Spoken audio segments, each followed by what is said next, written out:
देशात मोदी हॅट्रिक करण्याची शक्यता। विविध एक्झिट पोलनुसार पुन्हा भाजप प्रणित एनडीए देशात सत्ता स्थापन करण्याचा अंदाज।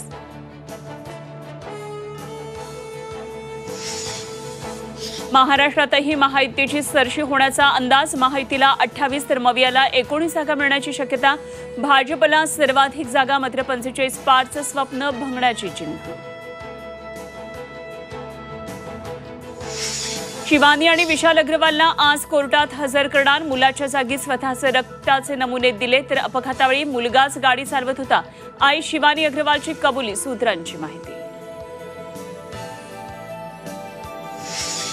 मध्य रेल्वेवरील मेगा ब्लॉकचा आज तिसरा दिवस। दुपारी 3 नंतर 63 तासांचा मेगा ब्लॉक संपणार। आजही 235 लोकल फेऱ्या रद्द। गरज असेल तरच घराबाहेर पडा, रेल्वेचं मुंबईकरांना आवाहन। मान्सून आज कर्नाटकमध्ये दाखल होण्याची शक्यता। पुढील 8 दिवसात मान्सून महाराष्ट्रात दाखल होणार, हवामान खात्याचा अंदाज। तब्बल 2.5 महिन्यांनंतर विठुरायाचं पदस्पर्श दर्शन सुरू। भाविकांची दर्शनासाठी गर्दी।